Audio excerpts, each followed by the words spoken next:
పరిశుద్ధ గ్రంథము నుండి ఆది కాండము 28వ అధ్యాయము.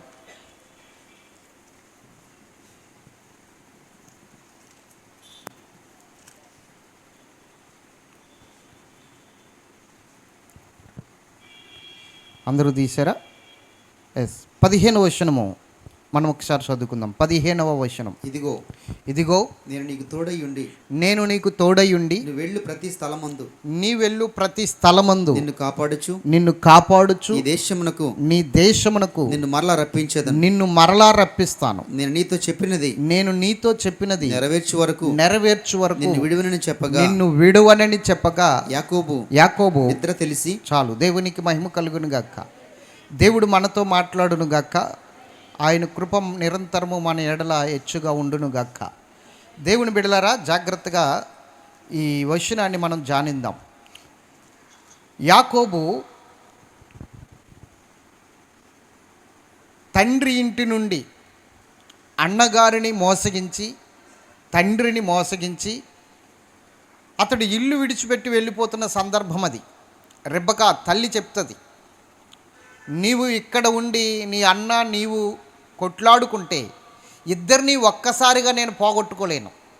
నీ అన్న కోపము తగ్గేంత వరకు నువ్వు నీ మేనమామ ఇంటి దగ్గర ఉండిరా అని చెప్పేసి తనకి సలహా ఇచ్చి పంపిస్తుంది. అయితే తమ్ముడైన యాకోబు యాషావుని విడిచిపెట్టి, అన్నగారైన యాషావుని విడిచిపెట్టి, తల్లిని తండ్రిని విడిచిపెట్టి అతడు పద్నరామము బయలుదేరుతూ ఉన్నాడు. మార్గ మధ్యలో ఒక ప్రాంతము చేరుకునేసరికి ప్రొద్దుగూకినది. అక్కడ ఒక రాయి తీసుకుని తలగడగా వేసుకుని పండుకున్నాడు. అతనికి ఒక కల వస్తుంది. జాగ్రత్తగా వినండి. ఒక కల. ఆ కల వచ్చినప్పుడు ఆ కలలో ఆకాశమునకు భూమికిని మధ్యలో వేలాడుతున్న ఒక నిచ్చెన ఉంది. నిచ్చెన అది భూమి మీద మోపబడి ఉంది. దాని కొన ఆకాశానికి అంటి ఉంది. ఆ నిచ్చెనకి భూమి మీదేమో అది మోపబడి ఉంది, దాని కొన ఆకాశానికి అంటి ఉంది. ఆ నిచ్చెన మీద నుంచి దేవదూతలు దిగుతున్నారు, ఎక్కుతున్నారు. మనోడు అలా నిద్రపోతూ ఉండగా ఆ కళ చూస్తూ ఉండగా ఆకాశము నుండి ఆ నిచ్చెనకు పైగా యెహోవా దేవుడు, తండ్రి అయిన దేవుడు మాట్లాడుతున్నాడు. ఏమని మాట్లాడుతున్నాడంటే, ఇందాక మనం చదువుకున్న వచనం, నువ్వు ఎక్కడికి వెళ్ళినా, నువ్వు ఎక్కడ ఉన్నా నేను నిన్ను విడిచిపెట్టను, నీకు నేను తోడై ఉంటాను, నేను నీతో చెప్పినది నెరవేర్చు వరకు అన్నాడు. అక్కడ నేను నీతో చెప్పినది నెరవేర్చు వరకు నిన్ను విడవను అని చెప్పాడు. దేవునికి మహిమ కలుగును గాక. ఈరోజు మన సబ్జెక్ట్ ఏంటంటే, ఏ స్థితిలో ఉన్నా, ఏ పరిస్థితిలో ఉన్నా నిన్ను విడవక మరువక ఉన్న దేవుడు. నిన్ను మరువడు, విడవడు. చాలామంది అనుకుంటారు, దేవుడు అసలు నాతో ఉన్నాడా, దేవుడు అసలు నన్ను జ్ఞాపకం చేసుకుంటున్నాడా, దేవుడు నాకు సహాయం చేస్తాడంటారా, అసలు దేవుడు ఉంటే నాకు ఈ పరిస్థితి ఎందుకు వస్తుంది అని. నువ్వు ఏ స్థితిలో ఉన్నా, ఎలాంటి పరిస్థితుల్లో ఉన్నా దేవుడు నీకు తోడుగా ఉన్నాడన్న సంగతి ఎప్పుడు మర్చిపోకు. ఎందుకంటే ఆయన వాగ్దానం చేసిన వాడు నమ్మదగిన దేవుడు. ఆ వాగ్దానాన్ని నెరవేర్చడానికి శక్తిమంతుడు, చాలా శక్తిమంతుడు. ఏమని వాగ్దానం చేశాడంటే, సదాకాలం నేను మీతో ఉండేదను అని వాగ్దానం చేశాడు. ఇంకా ఏమని చెప్పాడంటే, ఇమ్మానుయేలు దేవుడుగా మీ వద్దకు వస్తున్నానన్నాడు. ఇమ్మానుయేలు అంటే అర్థం ఏంటంటే, దేవుడు మనకు తోడని అర్థం. దేవుడు మనకి తోడని అర్థం ఇమ్మానుయేలు అంటే. అయితే ఇప్పుడు మనం అర్థం చేసుకోవాల్సిన విషయం ఏంటంటే, ఏ పరిస్థితిలో ఉన్నా, నువ్వు ఏ స్థితిలో ఉన్నా నిన్ను మరువక విడువక నిన్ను కాపాడు దేవుడు. దేవునికి మహిమ కలుగును గాక. ప్రతి క్షణము నీతో ఉండే దేవుడు. ప్రతి క్షణము తన కన్నులు ఎప్పుడు కూడా నిన్ను వెతుకుతూనే ఉంటాయి. నీ పైన ఆయన కనుదృష్టి ఎప్పుడు ఉంటుంది. ఎందుకంటే నా బిడ్డ ఎక్కడ పడిపోతుందో, ఎక్కడ పాతాళంలోనికి వెళ్ళిపోతుందో, ఎక్కడ భయంకరమైన పరిస్థితుల్లో ఆ ఉచ్చుల్లో చిక్కుకుపోతుందో అన్న ఆలోచనతో ఎప్పుడు కూడా ఆయన కనుదృష్టి నీ మీదే పెడతాడు. ఒకవేళ ఆయన సన్నిధికి నువ్వు లేటుగా వచ్చినా కూడా ఆయన కన్నులు నిన్నే వెతుకుతూ ఉన్నాయేమో ఒకసారి ఆలోచించు. ఇంకా రాలేదేమిటి, ఇంకా రాలేదేమిటి, నా బిడ్డ ఇంకా రాలేదేమిటని ఆయన కన్నులు నిన్ను వెతుకుతూ ఉన్నాయేమో సన్నిధిలో. ఆయన నీ వైపు చూస్తున్నాడేమో. దేవుని బిడ్డలారా, మనకి అర్థం కాని విషయాలు చాలా ఉంటాయి. దేవుని సంగతులు మనకు అంత తేలిగ్గా అర్థం కావు. యాకోబు అన్నగారిని మోసగించి చిక్కిడికే కోరిచ్చి జ్యేష్ఠత్వాన్ని దొంగిలించేసాడు. అక్కడి నుంచి అలాగే వెళ్ళిపోతున్నాడు. రైట్, వెళ్ళిపోతున్న ఆ సందర్భంలో ఆ ప్రాంతము లూజు అనే ప్రాంతానికి వచ్చేసరికి అక్కడ చిన్న ఒత్తిడిగా అనిపించి, ఆ ప్రయాణం ఒత్తిడి వల్ల కొంచెం పడుకుందాం, విశ్రాంతి తీసుకుందాం అనుకునేసరికి అక్కడ ఒక రాడు కనబడితే దాన్ని తలగడగా వేసుకుని పడుకున్నాడు. ఆ కళలో నుచ్చిన మీద దేవదూతలు ఎక్కడం దిగడం, దేవుడు మాట్లాడడం. ఇక్కడ పాయింట్ మనం అర్థం చేసుకోవాల్సింది ఏంటంటే, ఆ మనం నుచ్చునుగా చూడకూడదు, దాన్ని ఒక అలంకార భాషలో చూడాలి. నుచ్చునంటే ఎవరు?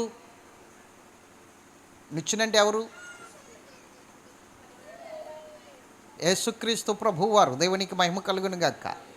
నిచ్చెనంటే ఒక నుచ్చున కనబడుతుందని ఒక నుచ్చునిలాగా దాన్ని చూడకూడదు మీరు. ఆ నిచ్చెన ఎవరై ఉన్నారంటే ఒక అలంకరణ. యేసుక్రీస్తు నిచ్చెనతో అలంకరించుకున్నారు, తన్ను తాను నిచ్చెనతో అలంకరించుకున్నారు. ఒక అలంకరణ భాష అన్నమాట. దేవునికి స్తోత్రం చెప్పాలి. హల్లెలూయా. ఏమిటి అలంకరణ భాష? చాలామందికి తెలియదు. అలంకరణ భాష అంటే చాలామందికి అర్థం కాదు. ఒక వస్తువుతో పోల్చడమే అలంకరణ. ఒక వస్తువుతో మనల్ని మనం పోల్చుకోవడమే. ఇప్పుడు ఉదాహరణకి దావీదు ఉన్నాడు, నేను దేవుని సన్నిధిలో పచ్చని ఒలీవ చెట్టు వలెనున్నాను అన్నాడు. అంటే దేంతో పోల్చుకుంటున్నాడు? అదే అలంకరణ. అలంకరణ రూపముగా మనం ఎప్పుడైతే బైబిల్ చదువుతామో అప్పుడు బైబిల్ మనకు తేటగా అర్థమవుతుంది. పౌలు గారు కూడా అలంకరణ రూపంలో చెప్పారు కొన్ని విషయాలు. గలతీ పత్రికలో 4వ అధ్యాయంలో ఆ మాటలు ఉంటాయి చూడండి. గలతీ 4 అలంకరణ రూపముగా చెప్పవచ్చును అంటాడు. గలతీ పత్రిక తీయండి. తీశారా?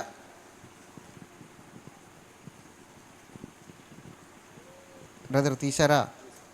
చదవండి. ఈ సంగతులు వచనం చెప్పండి. 4:24 4వ అధ్యాయము గలతీ పత్రిక 24వ వచనం ఒక్కసారి చదువుదాం. ఈ సంగతులు అలంకార రూపముగా చెప్పబడి ఉన్నాయి. చెప్పండి. ఏ రూపముగా? అలంకరణ రూపముగా. అంటే బైబిల్ చదివేటప్పుడు ఎప్పుడు కూడా నువ్వు అక్షరానుసారంగా చదువుకుని వెళ్ళిపోతే నీకేమీ అర్థం కాదు. అక్షరం వెనకాల అలంకార భాష ఉంటుంది, అలంకారం వెనకాల ఆత్మీయ మర్మం ఉంటుంది, మర్మం వెనకాలే ఆత్మ సంబంధమైన నడుపుదల ఉంటుంది. పౌలు గారు ఇంకొక మాట అన్నారు, అక్షరము సంపును కానీ ఆత్మ జీవింపజేస్తుంది అని మాట్లాడాడు. అక్షరము సంపుతుంది. అక్షరానుసారంగా వెళ్తే నీకేది అర్థం కాదు. ఈరోజు అక్షరానుసారంగా వెళ్ళి డిబేట్లు అంటున్నారు, ఛాలెంజ్లు అంటున్నారు, 2 నిమిషాల్లో 6 నిమిషాల్లో ఓడించేస్తామంటున్నారు. అక్షరానుసారంగా వెళ్తే నీకేమీ అర్థం కాదు బిడ్డ. నువ్వు ఆత్మానుసారమైన స్థితిలోనికి రావాలి. ఆ ఆత్మానుసారమైన స్థితిలోనికి వెళ్ళాలి అంటే నీవు అలంకార రూపంలోనికి వెళ్ళాలి. వాక్యాన్ని అలంకార రూపంలోనికి తీసుకోవాలి. ఇక్కడ ఏమంటున్నాడు? శారా గురించి, అలాగే శారా దాసి అయిన ఆగరు గురించి అలంకార రూపంలో చెప్పొచ్చు అంటున్నాడు. ఒకటి దాస్యములో ఉన్న యెరూషలేములో ఉన్న సీనాయి పర్వతం గురించి, 2 పైనున్న స్వతంత్రురాలైన ఆ సీనాయి పర్వతం గురించి, నూతన యెరూషలేము గురించి మాట్లాడుతున్నాడు. అలా మాట్లాడి రెండింటిని, ఆ పైనున్న యెరూషలేముని కిందున్న యెరూషలేముని, ఈ రెండింటిని ఆగరుతోనూ శారాతోని పోలుస్తున్నాడు. దీన్నే అలంకార భాష అంటారు. స్తోత్రం చెప్పాలి గట్టిగా. దీన్ని ఏమంటారు? అలంకార భాష. ఈ భాష తెలియక చాలామంది ఏమంటారంటే, పాపం అంటే ఏమిటి, అసలు పాపము క్షమించబడిందా లేదా, ఆ పాపం క్షమించబడిన తర్వాత మరలా ఏ పాపాల నిమిత్తమో ఆయన మనల్ని ప్రాయశ్చిత్తం చేసుకోమన్నాడు, ఇలాగేవో కథలు చెప్పుకుంటూ ఏవేవో కొన్ని గూఢమైన సంగతులు చెప్పేస్తున్నామన్న భ్రమలో ఉండి వాళ్ళే నాశనం చేసుకుంటున్న స్థితిలోనికి వెళ్తున్నారు. బైబుల్ని అర్థం చేసుకునే విధానము తెలియట్లేదు చాలామందికి. అందుకే ఇప్పుడు అక్కడ నుచ్చిన ఎవరు? యేసుక్రీస్తు ప్రభువారు. ఈ మాట మనం చెప్తున్నదా? లేదు. యోహాను సువార్త 1వ అధ్యాయం చివరి వచనం అనుకుంటా, చూడండి. 1వ అధ్యాయము చివరి వచనం, 51వ వచనం. యోహాను సువార్త 1వ అధ్యాయము ఒకటవ వచనం మనం చదువుకుందాం. మరియు ఆయన మీరు ఆకాశము తెరవబడుటయు దేవుని దూతలు మనుష్య కుమారునికి పైగా ఎక్కుటయు దిగుటయును చూతురని మీతో నిశ్చయంగా చెప్పుచున్నాను. దేవునికి స్తోత్రం చెప్పండి. ఇప్పుడు చెప్పండి, ఆకాశం తెరవబడుతుంది, తర్వాత ఆ మనుష్య కుమారునికి పైగా దేవదూతలు ఎక్కడము దిగడము. ఇప్పుడు ఈయన ఎలా కనబడుతున్నారు? ఎస్, ఇంకొక మాట కూడా ఆయన చెప్పాడు, నా ద్వారా తప్ప ఎవడును తండ్రి యొద్దకు రాలేడు అని చెప్పాడు. అవునా? నా ద్వారానే ఆయన తండ్రి యొద్దకు వస్తాడన్నాడు. ఇప్పుడు భూమి మీద మనం ఉన్నాం, పరలోకంలో తండ్రి ఉన్నాడు. ఇప్పుడు తండ్రితో మనం ఏకమవ్వాలన్నా, తండ్రి దగ్గరికి వెళ్ళాలన్నా మధ్యలో ఎవరు ఉండాలి? ఇప్పుడు ఒక నిచ్చెన ఉండాలి. అవునా? ఉండాలా వద్దా? ఆ నిచ్చెనే యేసుప్రభు. ఆయన అన్నాడు నా ద్వారా అన్నాడు. 2, ఆయన నిచ్చెనని ఇక్కడ చెప్పుకుంటున్నాడు. 3, మూడో విషయం ఏంటంటే గొర్రెల పోవు ద్వారము నేనే అన్నాడు. అంటే ఆయన ద్వారముగా కూడా పోల్చుకుంటున్నాడు, ఒక ద్వారముగా ఆయన పోల్చుకుంటున్నాడు. గొర్రెల పోవు ద్వారము నేనే అన్నాడు. తండ్రి యొద్దకు నా ద్వారా తప్ప ఎవడును రాలేడు అన్నాడు. నెక్స్ట్, ఆకాశము తెరవబడుటయు మనుష్య కుమారునికి పైగా దేవదూతలు ఎక్కుటయు దిగుటయు మీరు చూసేదరు అన్నాడు. ఇప్పుడు యాకోబు చూస్తున్న ఆ నిచ్చెన ఎవరు? నిచ్చెన కాదు, ఇప్పుడు ఎవరు? యేసుక్రీస్తు ప్రభు వారు కనబడుతున్నారు. పైన తండ్రి అయిన దేవుడు మాట్లాడుతున్నాడు, కింద యేసు ప్రభు వారు కనబడుతున్నారు. ఎందుకు కనబడుతున్నారు యేసు ప్రభు వారు అంటే జాగ్రత్తగా వినండి. యేసు ప్రభు నామములోనే పాపక్షమాపణ ఉంది. ఎవరికైనా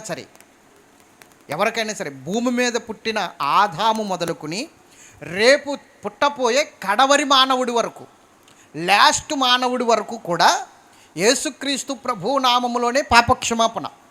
అర్థమవుతుందా? ఆదాము మొదలుకుని, ఎవరు మొదలుకుని? ఆదాము మొదలుకుని లాస్ట్ మానవుని వరకు, రేపు ఎవరైతే లాస్ట్ మానవుడు పుడతాడో అతను వరకు కూడా యేసుక్రీస్తు నామములోనే పాపక్షమాపణ అనేది ఈ లోకంలో ఎవరి ద్వారా లేదు. ఏ నామమందు పాపక్షమాపణ లేదు, ఏ నామమందు విడుదల లేదు, ఏ నామమందు మానవుడు విమోచించబడుట లేదు. యేసుక్రీస్తు ప్రభు ద్వారానే రక్షణ పొందాలి, యేసుక్రీస్తు ప్రభు ద్వారానే పాపక్షమాపణ పొందాలి. కాబట్టి ఇప్పుడు యేసుక్రీస్తు ప్రభు వారు యాకోబుకు దర్శనం ఇవ్వడానికి కారణం ఏమిటంటే దేవుడు యాకోబు పట్ల ఒక మంచి తలంపు కలిగి ఉన్నాడు, యాకోబు పట్ల మంచి ఉద్దేశం కలిగి ఉన్నాడు, యాకోబు పట్ల మంచి ఆలోచన కలిగి ఉన్నాడు. ఏమిటి ఆలోచన అంటే అది ఇప్పుడుది కాదు. యాకోబు తండ్రి గర్భము దాటి తల్లి గర్భములోకి రాకుండగానే, అతడు తండ్రి గర్భములో ఉండగానే అబ్రహాముతో అంటే యాకోబు తాతగారితో దేవుడు వాగ్దానం చేశాడు. ఏమని వాగ్దానం చేశాడో తెలుసా? ఇదిగో నేను నీ సంతానానికి ఈ భూమిని ఇస్తాను, వాగ్దాన భూమిగా ఈ దేశాన్ని నేను ఇస్తాను. ఈ దేశాన్ని వారు స్వతంత్రించుకుంటారు, ఈ దేశంలో వారు నిత్యము ఆనందభరితులై బ్రతుకుతారు, సంతోషకరమైన జీవితాన్ని అనుభవిస్తారు. వారు కట్లని ఇళ్లల్లో నివసిస్తారు, త్రవ్వని బావిలి నీళ్లు తాగుతారు. అర్థమవుతుందా? నాటని చెట్ల ఫలాలు తింటారు అని వారికి వాగ్దానం చేశాడు అబ్రహాముకి. స్తోత్రం చెప్పాలి. ఈ అబ్రహాముకి వాగ్దానం చేసినప్పుడు ఆ వాగ్దానం నెరవేర్చాలంటే అబ్రహాం సంతానమైన ఇస్సాకు సంతానమైన యాకోబు ద్వారానే నెరవేర్చాలి. ఇప్పుడు అవునా కదా? యాకోబు ఒక్కడు కాదు, దేవుని సంకల్పంలో మహాసైన్యముగా ఉన్నాడు. యాకోబు మహాసైన్యముగా ఉన్నాడు. అంతేకాదు యాకోబు ఒక్కడు కాదు, యాకోబు ఒక రాజ్యముగా మారబోతున్నాడు, ఒక రాజ్యముగా మారబోతున్నాడు. అంతేకాదు యాకోబు ఒక్కడు కాదు, యాకోబు ఒక దేశముగా మారబోతున్నాడు. ఆమేన్. ఇది దేవుని సంకల్పం యాకోబు పట్ల, ఇది దేవుని ఉద్దేశం యాకోబు పట్ల, ఇది దేవుని ఆలోచన యాకోబు పట్ల. కానీ యాకోబు దేవుని చిత్తాన్ని గ్రహించక, దేవుని ఆలోచన గ్రహించక, దేవుని ఉద్దేశాలు గ్రహించక, అతను ఏదో సంపాదించాలని, ఈ లోకములో ఏదో సాధించాలని, ఏదో సంపాదించాలని ఈ లోక సంబంధమైన వాటి కొరకు యాకోబు పరుగులు పెడుతూ ఉన్నాడు. స్తోత్రం చెప్పాలి. వాటి కోసమే యాకోబు అన్నగారిని మోసగించినా, తండ్రిని మోసగించినా, ఎవరిని మోసగించినా ఈ లోక సంబంధమైన ఆశీర్వాదం కొరకే పరుగులు పెడుతున్నాడు. అయితే ఇప్పుడు అక్కడ ఒక నిచ్చెన కనబడుతుంది, ఆయన యేసుప్రభు వారు. ఇప్పుడు ఆ నిచ్చెన ఎందుకు కనబడుతుంది? యేసుప్రభు వారు ఎందుకు కనబడుతున్నారు? ఎందుకు కనబడుతున్నారంటే యాకోబుని దేవుడు పిలుస్తున్నాడు, యేసు నామములో నీ ప్రతి పాపాన్ని ఒప్పుకో, యేసు నామములో నీ ప్రతి అతిక్రమాన్ని ఒప్పుకో. రా, నా యొద్దకు రా. నేను నీ పట్ల ఒక అద్భుతమైన తలంపు కలిగి ఉన్నాను, ఒక ఉద్దేశం కలిగి ఉన్నాను. నిన్ను నేను ఆశీర్వదించబోతున్నాను, గొప్ప జనాంగముగా నిన్ను మార్చబోతున్నాను. రా, నా యొద్దకు రా. నీ పాపములు, నీ అతిక్రమలను ఒప్పుకో. యేసు నామములోనే రక్షణ ఉంది, యేసు నామములోనే పాపక్షమాపణ ఉందని ఒక ఉదాహరణ రూపంలో ఆ యొక్క యాకోబుని యేసు నామములోనికి పిలుస్తుంటే ఇక్కడ ఏమంటున్నాడో తెలుసా యాకోబు? ఇప్పుడు చదవండి, నిద్ర మేలుకుని అక్కడి నుంచి చదవండి. యాకోబు నిద్ర తెలిసి నిశ్చయముగా యెహోవా ఈ స్థలమందున్నాడు, యెహోవా ఈ స్థలమందున్నాడు, అది నాకు తెలియకపోవుననుకుని భయపడి ఈ స్థలం ఎంతో భయంకరం, ఈ స్థలము ఎంతో భయంకరం, దేవుని మందిరమే గాని, ఇది దేవుని మందిరమే గాని వేరొకటి కాదు, ఏరు ఒకటి కాదు, పరలోక గవిని ఇదే అని పరలోక గవిని ఇదే అనుకునేను. తెల్లవారినప్పుడు యాకోబు లేచి తాను తలగడగా చేసుకున్న రాయి తీసి దానిని స్తంభముగా నిలిపి దాని కొన మీద నూనె పోసెను. మరియు అతడు ఆ స్థలమునకు బేతేలు అని పేరు పెట్టాను. స్తోత్రం చెప్పండి. ఏం చేశాడు? ఇప్పుడు తను తలగడగా వేసుకున్న రాడుని తీశాడు, నూనె పోసాడు, అభిషేకించాడు. తర్వాత ఏం చేశాడు? ఆ స్థలమునకు పేరు మార్చేశాడు, నామకరణం చేశాడు. అవసరమా? నామకరణం అవసరమా? అసలు ఏం చేయాలి ఇప్పుడు? ఈరోజు చాలామంది దేవుని సన్నిధికి వస్తారు, పేర్లు మార్చుకుంటారు, కానీ బ్రతుకు మార్చుకోరు. దేవుడు బ్రతుకు మార్చడానికి పిలుస్తున్నాడు. బ్రతుకు మారింది అంటే దేవుని ఉద్దేశాలు నీ పట్ల నెరవేరుతున్నాయి అని అర్థం. దేవుని తలంపులు నీ పట్ల నెరవేర్చడానికి ఆయన నీ పట్ల ఒక గొప్ప ఉద్దేశం కలిగి ఉన్నాడు కదా, అది నెరవేర్చడానికి ఆయన సిద్ధంగా ఉన్నాడని అర్థం. ఈరోజు దేవుని చిత్తం నీ పట్ల నెరవేరట్లేదు, దేవుని ఉద్దేశం నీ పట్ల నెరవేరట్లేదు అంటే నీ పేరు మారింది కానీ నీ బ్రతుకు మారలేదు కదా. నీ బ్రతుకు మారితే దేవుడు నీ ఆశీర్వాదాన్ని నీకు అందజేయడానికి సిద్ధంగా ఉన్నాడు. నీ బ్రతుకు మారితే దేవుడు ఉద్దేశించిన ఆ తలంపులన్నీ నీ పట్ల నెరవేర్చడానికి సిద్ధంగా ఉన్నాడు. కానీ ఈరోజు మనం ఏం చేస్తున్నాం? మన బ్రతుకు మార్చుకోవడానికి ఇష్టపడట్లేదు. మన ఒక సహోదరు వచ్చి, పాస్టర్ గారు బాప్తిస్మం ఇచ్చి నాకు 3 సంవత్సరాలు అయింది, నా పేరు మార్చలేదండి అంటుంది. బాప్తిస్మం ఇచ్చి 3 సంవత్సరాలు అయింది పాస్టర్ గారు, నా పేరు మార్చలేదండి అంటుంది. అసలు 3 సంవత్సరాల్లో ఆవిడ ఎప్పుడు వస్తుందో ఎప్పుడు వెళ్ళిపోద్దో ఆవిడికి తెలియదు. ఎప్పుడు మారుస్తాం పేరు? నేనన్నాను, పేరు కాదమ్మా, ముందు నీ బుద్ధి మార్చుకో, నీ బ్రతుకు మార్చుకో, నీ నడవడిక మార్చుకో. దేవుని సన్నిధికి క్రమంగా వచ్చి దేవుని ఆరాధించడం అంటే ఏమిటో, దేవుని శక్తి ఏమిటో, దేవుని యొక్క ప్రత్యక్షత ఏమిటో నువ్వు ముందు తెలుసుకుంటే అప్పుడు పేరు కాదు, ఆటోమేటిక్గా దేవుని చిత్తము నీ పట్ల నెరవేరిపోద్దని చెప్పా. దేవునికి స్తోత్రం చెప్పాలి. బాప్తిస్మం తీసుకుంటే పేరు మార్చేయాలన్న రూల్ ఏమి లేదు, ముందు బ్రతుకు మార్చుకోవాలి. ఏం మార్చుకోవాలి? ఈరోజు చాలామంది గుళ్ళకి గోపురాలకి వెళ్ళి మొత్తం కొట్టించేసుకుంటారు కదా, ఏముండదు కదా, మొత్తం తీసేస్తారు. ఎందుకు తీసేస్తారు చెప్పాలి. మేము మొక్కుబడి ఇచ్చామండి అంటారు. ఎందుకు ఇచ్చారో తెలుసా? అది మరలా వస్తుంది కాబట్టి. ఎందుకు ఇచ్చారు? రానిది ఏదైనా ఇది ఒక్కసారి తీసేసుకుంటే రాదని చెప్పండి, ఎవడెవడం ఇస్తాడా? ఎవడు? దేవునికి మహిమ కలుగుని గాక. ఇది మరల వస్తుంది కాబట్టి ఇచ్చేస్తారు, రైటే. మరి గుండు కొట్టించుకున్నంత మాత్రాన గుణం మారిందా? మళ్ళీ గుండు కొట్టించుకున్న తర్వాత మళ్ళీ మామూలే. ఆ జుట్టు రావడం ఎలా మామూలో, వీడి బుద్ధులు మళ్ళీ మొలకెత్తడం కూడా మామూలే. దేవునికి మహిమ. మరి అక్కడికి ఇక్కడికి తేడా ఏముంది? ఇప్పుడు నీ బ్రతుకు మార్చుకోవాలి. ఇప్పుడు యాకోబు నామకరణం చేస్తున్నాడు, అవసరమా? లూజు ప్రాంతానికి బేతేలు అని పెట్టడం అవసరమా? బేతేలు అనగా అర్థం ఏంటి? దేవుని మందిరము. మంచిదే, దేవుని మందిరము. దేవుడు అక్కడ ఉన్నాడని నువ్వు చూసావు, దేవుని మందిరం అని చూసావు. మరి దేవుని మందిరానికి వెళ్ళిన తర్వాత బ్రతుకు మార్చుకోవాలి కదా. దేవుని మందిరానికి వెళ్ళిన తర్వాత నీ జీవితాన్ని మార్చుకోవాలి కదా. దేవుని మందిరానికి వెళ్ళిన తర్వాత సేంజ్ కనబడాలి కదా నీ బ్రతుకులో, నీ జీవితంలో సేంజ్ కనబడాలి కదా. ఎక్కడుంది? ఎక్కడ కనబడుతుంది? ఎక్కడ కనబడట్లా. దేవునికి మహిమ కలుగుని గాక. నామకరణం, ఇది దేవుని మందిరము, ఇది దేవుని మందిరం అని నామకరణం చేసేసాడు యాకోబు. రైట్. చేసేసి పైగా ఏమని చెప్తున్నాడు తెలుసా? అక్కడ ఒక మొక్కుబడి కూడా మొక్కుకుంటున్నాడు. ఏమని మొక్కుకుంటున్నాడు చూడండి. అప్పుడు యాకోబు నేను తిరిగి నా తండ్రి ఇంటికి క్షేమంగా వచ్చినట్టు చూడండి. నేను మరలా తిరిగి నేను మా మేనమామ ఇంటికి వెళ్తున్నాను. అక్కడ నా మరదలు వెయిటింగ్ నా కోసం. ఎవరి కోసం? యాకోబు గారి కోసం. మరదలు వెయిటింగ్. నేను ఆమెను పెళ్లి చేసుకుని పిల్లల్ని కానీ ఆస్తులు సంపాదించి తిరిగి నా తండ్రి ఇంటికి వచ్చేంత వరకు దేవుడు నాకు తోడయండి, దేవుడు నాకు తోడయుండి నేను వెళ్ళుచున్న ఈ నేను మార్గములో వెళ్ళుచున్న ఈ మార్గంలో నన్ను కాపాడి తినుటకు ఆహారమును ధరించుకున్నట్టు వస్త్రములను ధరించుకున్నటకు వస్త్రములను నాకు దయచేసిన ఎడల నాకు దయచేసిన ఎడల యెహోవా నాకు దేవుడయుండు. యెహోవా. చూడండి, ఇప్పుడు వేటిని బట్టి దేవుడంట. అందుకే బుద్ధి మారలేదు అంటున్నాను. ఏమంటే తినడానికి ఆహారము, కట్టుకోవడానికి వస్త్రాలు ఇవ్వకపోతే ఆయన దేవుడు కాదా? ఆయన దేవుడు కాదా? ఈరోజు చాలామంది అలాగే ఉన్నారు. ఏం ప్రయోజనం అండి, వెళ్తున్నాం కానీ మాకేముంది, మాకేం జరిగింది, మాకేం వచ్చింది, దేవుడు మమ్మల్ని అలాగే వదిలేశాడు, మాకేం చేయలేదు, అందుకే మేము అంటే ఆయనకి ఏమి ఇవ్వకపోతే దేవుడు కాదు, నువ్వు ఆయన్ని ఆరాధించవు. మానవుడి యొక్క బుద్ధి చూడండి ఎలాగుందో, మానవుని ఆలోచన ఎలాగుందో చూడండి. మానవుని యొక్క ఉద్దేశము ఇదే. తినడానికి తిండి, కట్టుకోవడానికి వస్త్రాలు, ఉండడానికి ఇల్లుండి, ఎవరైతే ఏంటంటే ఒక దండం పెట్టేసి దానికి ఎవరైనా పర్వాలా.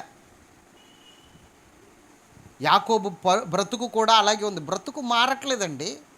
ఈరోజు చాలామంది దేవుణ్ణి దేవునిలాగా ఆరాధించలేకపోతున్నారు, దేవుణ్ణి దేవునిలా చూడలేకపోతున్నారు.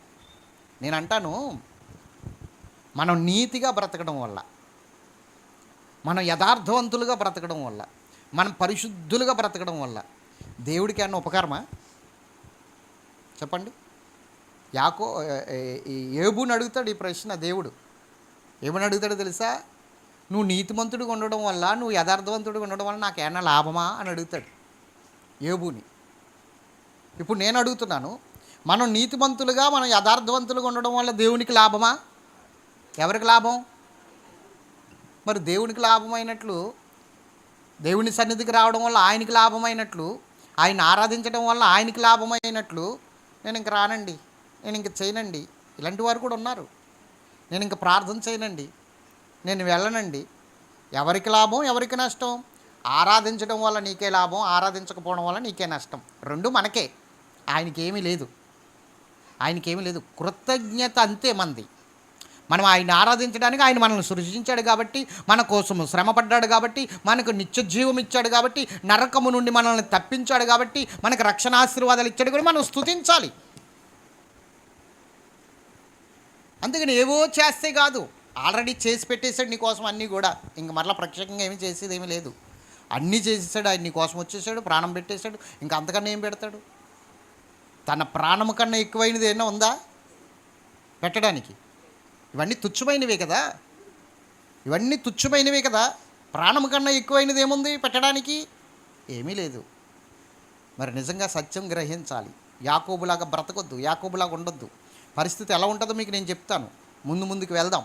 ఇప్పుడు యాకోబు అంటున్నాడు, తినడానికి తిండి, కట్టుకోవడానికి వస్త్రాలు ఇచ్చి నా తండ్రి ఇంటికి వచ్చేంత వరకు నాకు తోడుగా ఉంటే యెహోవా నాకు దేవుడై ఉండును. ఈయన ఒక నిబంధన చేసుకుంటున్నాడు. తర్వాత మరియు స్తంభముగా నిలిపిన ఈ రాయి దేవుని మందిరమగును. మరియు నీవు నాకు ఇచ్చు యావత్తులో పదో వంతు నిశ్చయంగా నీకు చెల్లించదనని. ఒకవేళ ఇవ్వకపోతే నష్టం, మరి దేవుడికి ఇవ్వకపోతే దేవుడికి నష్టం, ఇవ్వకపోతే నీకే నష్టం, దేవుడికి నష్టం లేదు. దేవునికి స్తోత్రం చెప్పండి. ఆయనకి గోరంత నష్టం లేదు. ఎవరికి నష్టం? ఇప్పుడు నేను నా సంపాదన అంతట్లో 10వ భాగం దేవుడికి ఇచ్చేదను, అది మొక్కుబడి కాదు. మొక్కుబడి చేసుకుంటున్నాడు యాకోబు. అంటే ఇవన్నీ జరిగితే ఇస్తాను, లేకపోతే ఇవ్వను. ఎవరికి నష్టం? యాకోబుకి నష్టమా, దేవునికి నష్టమా? ఇప్పుడు యాకోబు ఇచ్చే దాంతో దేవుడు పరలోకం డెవలప్మెంట్ చేయాలా? పరలోకం డెవలప్మెంట్ చేయాలా? యాకోబుగా ఆ డబ్బులెట్టి యాకోబుకి ఇల్లు కట్టాలా? మరి ఎవరికి నష్టం? ఇప్పుడు మనకే నష్టం, మనకే నష్టం, దేవుడికి ఏమి నష్టం కాదు. మోషేతో అంటున్నాడు దేవుడు, మోషే నువ్వు పక్కకుండు, ఒక్క నిమిషంలో వీరిని నశింపజేసి కొత్త జనాంగాన్ని సృష్టిస్తాను అంటున్నాడు. మోషే బ్రతిమలాడుకున్నాడు, వద్దు ప్రభా, వీళ్ళని ఏమీ చేయొద్దు ప్రభా, వీళ్ళని అక్కడి నుంచి ఇక్కడికి తీసుకొచ్చింది చంపడానికా ప్రభా, ఐగుప్తులకి తెలిస్తే నిన్ను వేలన చేస్తారు ప్రభా అని చెప్పేసి మోషే అడ్డుపడ్డాడు ఇశ్రాయేలు ప్రజలను చంపకుండా. దేవునికి అసాధ్యమైంది ఏముంది? నువ్వు కాకపోతే చెప్పాలి, 100,000,000 లింగాల్లో మనం ఒక బోడిలింగం ఆయనకి. అవునా? వెనకాల ఉన్నవారు ఏం మాట్లాడట్లా, మనం ఏమీ లెక్కేం కాదు ఆయనకి. మనం కాకపోతే మనలాంటి వాళ్ళు బోల్డ్ మంది ఉన్నారు ఆయనకి. సృష్టించుకుంటాడు అవసరం వస్తే. నిర్మించుకుంటాడు అవసరం వస్తే. క్రొత్తగా సృష్టించుకోగలిగిన సామర్థ్యత కలిగిన వాడు దేవుడు. నా వల్లే అవుతుంది, నేనే చేయగలుగును, నా వల్లే అనుకోవద్దు ఎప్పుడు కూడా. మోషేని దేవుడు ఇజ్రాయెల్ విడిపించడానికి పంపించి మధ్యదారిలో మోషేని చంపాలని చూసిన వాడు కూడా దేవుడే. ఎందుకు? మోషేని వెళ్ళమన్నాడు, నేను వెళ్ళనన్నాడు. వెళ్ళకపోతే ఊరుకొని వెళ్ళమన్నాడు.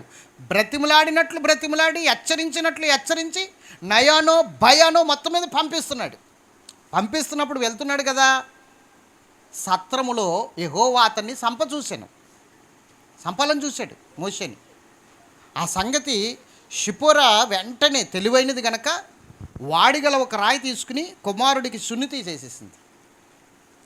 చేసి ఆ బిడ్డను అక్కడ వాడేసి, ఈనాటి నుండి నీవు నాకు నిశ్చయముగా రక్త సంబంధి అయిన పెనిమిటి వైతివి అన్నది. అర్థమైందా? ఎందుకు? అబ్రహాముకి ఇచ్చాడు సున్నితి నిబంధన. సున్నితి లేకపోతే నా బిడ్డలు కాదన్నాడు. మరి ఇప్పుడు మోషే తన బిడ్డకు సున్నితి చేయలేదు. ఇజ్రాయేల్ని విడిపించుకు రావడానికి అర్హత ఎక్కడుంది? చూశాడు, చేస్తాడేమో అని, చేయలే. ఆ స్థితిని బట్టి మరణకరమైన పరిస్థితి వచ్చేసరికి షిపోరాకి అర్థమైంది, నా భర్తకి ఈ ఒత్తిడి వచ్చిందంటే, ఈ శ్రమ వచ్చిందంటే కారణము మేము ఎక్కడో సరి చేసుకోవలసి ఉందన్నమాట, మేము ఏదో సరి చేసుకోవలసి ఉందన్నమాట అన్న ఆలోచనతో వెంటనే పరీక్షించుకుని ప్రశ్నించుకుని వెంటనే బిడ్డను తీసుకొచ్చి ఒక వాడిగల రాయి, కత్తిలాంటి రాయి తీసుకుని వచ్చి బిడ్డకి మర్మాంగమును తీసి సున్నితి చేసేసింది. ఆ చర్మాన్ని కట్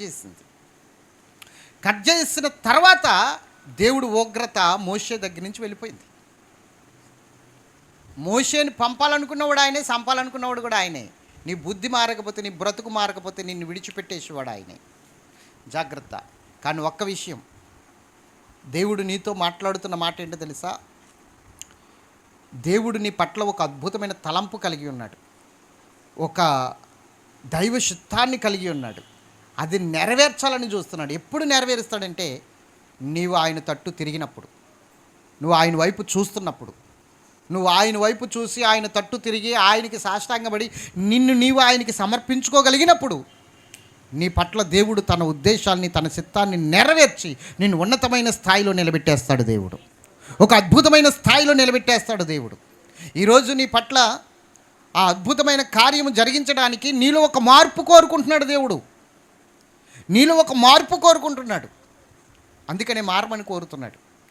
యాకోబుని తీసుకుని వచ్చి పాపాలను ఒప్పుకోమంటే ఒప్పుకోకుండా నామకరణం చేసి ఆ ప్రాంతానికి ఆ రాయిని అభిషేకించి, ఇదిగో నాకు ఈ విధముగా జరిగితే యెహోవా నాకు దేవుడై ఉంటాడని చెప్పడమే కాకుండా 10వ భాగం ఇస్తానని చెప్పేసి అక్కడి నుంచి వెళ్ళిపోయాడు. దేవుని మాటకు లోబడలేదు, ఆ దర్శనానికి లోబడలేదు, ఆ ప్రత్యక్షతకు లోబడలేదు. అయినను దేవుడు ఏమన్నాడో తెలుసా?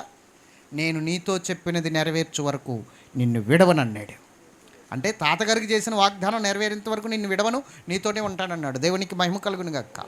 యాకోబు వెళ్ళాడు, రాహేలును చూశాడు, ప్రేమించాడు, పెళ్లి చేసుకుందాం అనుకున్నాడు. మామగారు అన్నాడు 7 సంవత్సరాలు కొలువు చేయన్నాడు. ఆ 7 సంవత్సరాలు కొలువు చేశాడు. కానీ రాహేలుకు బదులుగా లేయానిచ్చి పెళ్లి చేశాడు.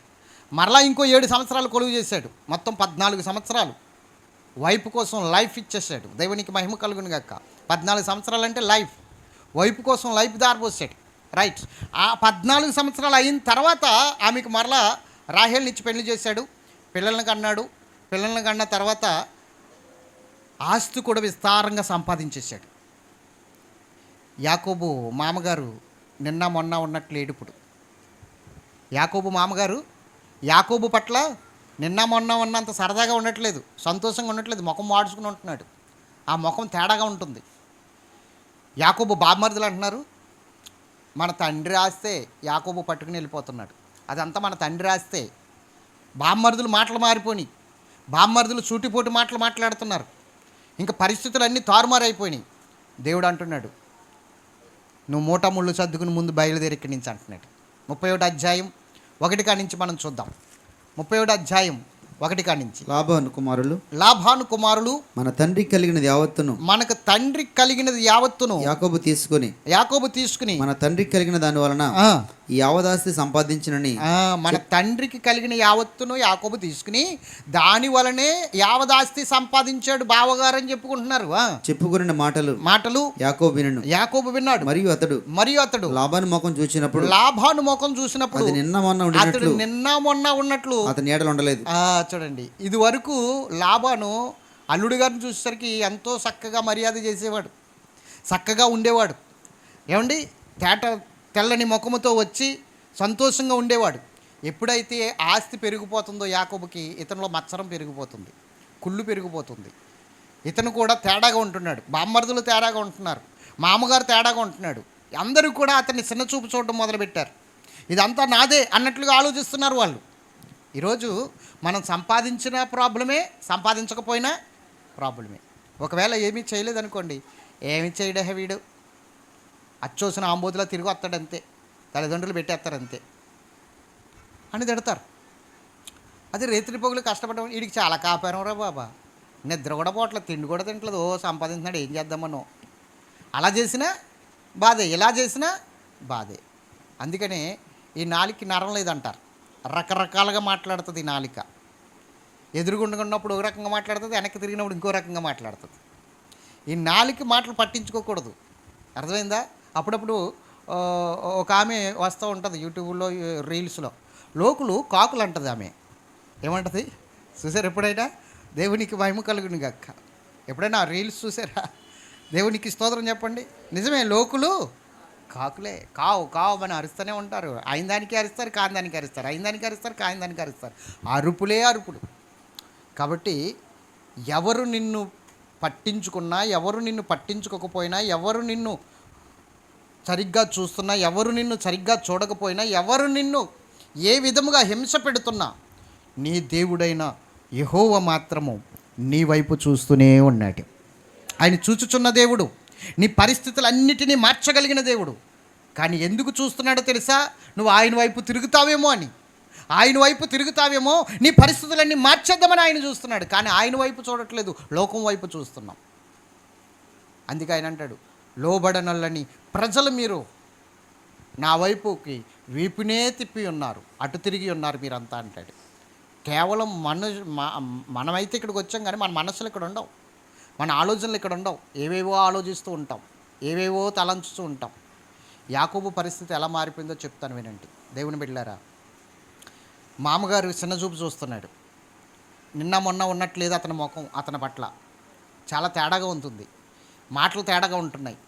దేవుడు అంటున్నాడు, నీ మూట ముళ్ళు సర్దుకుని వెళ్ళిపోయి ఇక్కడి నుంచి అని. వెంటనే రాహేల్ని లేయని పిలిపించాడు. అతను గొర్రెల మంద కాస్తున్నాడు కదా, అక్కడికి పిలిపించాడు. పిలిపించి మాట్లాడుతున్నాడు. చదువు నాన్న, దేవుడు మాట్లాడుతున్న మాటలు కానీ చదువు. అప్పుడు యెహోవా నీ పితరుల దేశమునకు బంధువుల యొద్దకు తిరిగి వెళ్ళిపోయి, ఇక్కడ పరిస్థితులు మారిపోని, ఇక్కడ మీ బంధువుల పరిస్థితులు మారిపోని, బయలుదేరి ఇక్కడి నుంచి నేను నీకు తోడుగా ఉంటాను, నేను నీకు తోడే ఎందునని యాకోబుతో చెప్పగా యాకోబు పొలములో తన మంద యొద్దకు రాహేలును లేయను పిలిపిన వారితో ఇట్లని మీ తండ్రి కటాక్షము నిన్న మొన్న నా మీద ఉన్నట్లు ఇప్పుడు నా మీద ఉండలేదని కనబడుచున్నది. ఏం చేస్తున్నారు వీరిద్దరు? వాక్యం వినండి. దేవునికి మహిమ కలుగును గాక. అయితే నా తండ్రి యొక్క దేవుడు నాకు తోడై ఉన్నాడు. చాలు, దేవునికి స్తోత్రం చెప్పండి. ఇప్పుడు ఏం చేద్దామంటున్నాడు? నీ తండ్రి ఇదివరకులా లేడు, నీ అన్నదమ్ములు కూడా ఇదివరకులాగా లేరు. ఇప్పుడు పరిస్థితులన్నీ మారిపోయినాయి. కానీ నా తండ్రి దేవుడు నాకు తోడుగా ఉన్నాడు కాబట్టి నేను ఇంకా ఇక్కడ సజీవంగా ఉన్నాను, నేను ఈ విధంగా ఉన్నాను. వాళ్ళు నాకు ఏ హాని చేయలేకపోయారు కాబట్టి నేను బయలుదేరదాం అనుకుంటున్నాను. మీ ఆలోచన ఏంటి? వాళ్ళు అలా ఉంటే మేము కూడా వచ్చేస్తాం మీతో పాటే. మా తండ్రి ఏమవుతే ఏంటి, మా అన్నలు అయితే ఏమవుతే ఏంటి, మేము నీతో పాటు వస్తాం అని భార్యలు ఇద్దరు, అంటే నలుగురు భార్యలు కూడా సమ్మతించారు. బయలుదేరారు ఆస్తులు పట్టుకుని. స్తోత్రం చెప్పండి గట్టిగా. ఆస్తులు పట్టుకుని బయలుదేరారు. ఇదే ఆశీర్వాదం అనుకుంటున్నాడు యాకోబు, ఇదే దీవెన అనుకుంటున్నాడు యాకోబు. బోలుడు అంత సంపాదించాను అనుకుంటున్నాడు. భార్యలు ఉన్నారు, బెడ్లు ఉన్నారు, నాకేంటి లోటు, దాసదాస్యులు ఉన్నారు, మందలు ఉన్నాయి, ఎంతో ఆశీర్వాదము దేవుడు నాకు ఇచ్చేశాడు అని చెప్పేసి దేవుడిని స్తుతించుకుంటూ సంతోషంగా బయలుదేరేసరికి ఒక పిడుగు లాంటి వార్త ఇతనికి మోసుకొచ్చాడు ఒక దూత. ఏమిటో తెలుసా? నీ అన్నయ్య యాసావు నిన్ను చంపడానికి 400 మంది రౌడీలు వేసుకుని తిరిగి వస్తున్నాడు అన్నాడు. నీకు ఎదురవుతున్నాడు, 400 మంది వస్తున్నారు. స్తోత్రం చెప్పాలి గట్టిగా. ఇంకా భయం వేసిందండి మనోడికి. ఏం చేయాలి?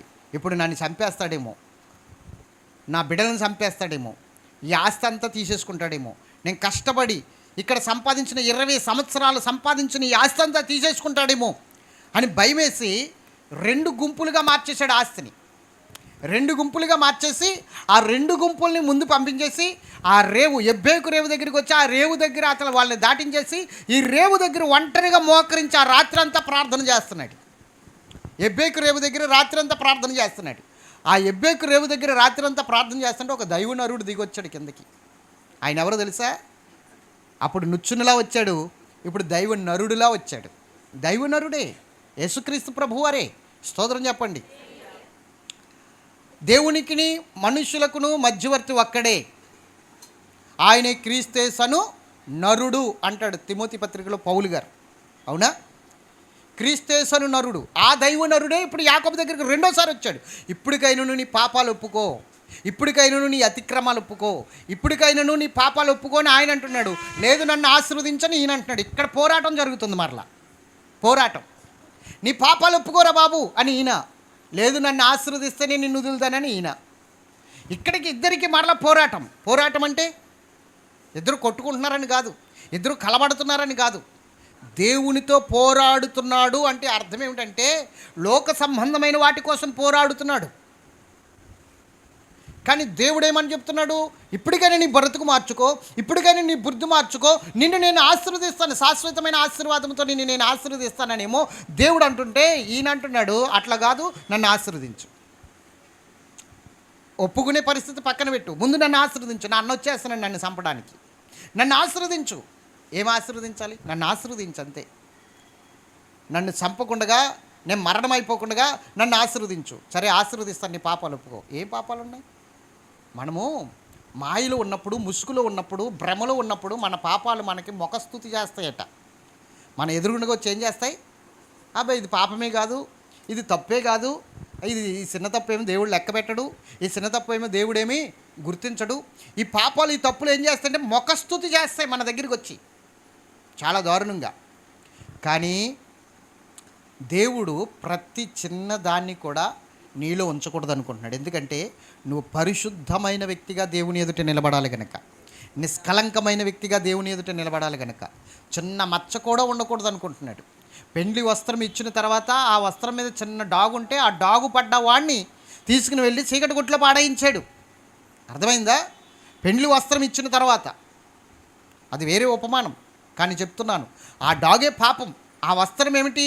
నిష్కలంకమైన మనసుకు, పరిశుద్ధమైన మనసుకు సాదృశ్యం ఆ పెండ్లి వస్త్రం. నీలో ఏమాత్రము కూడా లోక సంబంధమైనది ఆవగించంత కూడా ఉండకూడదన్నదే దేవుని ఉద్దేశం.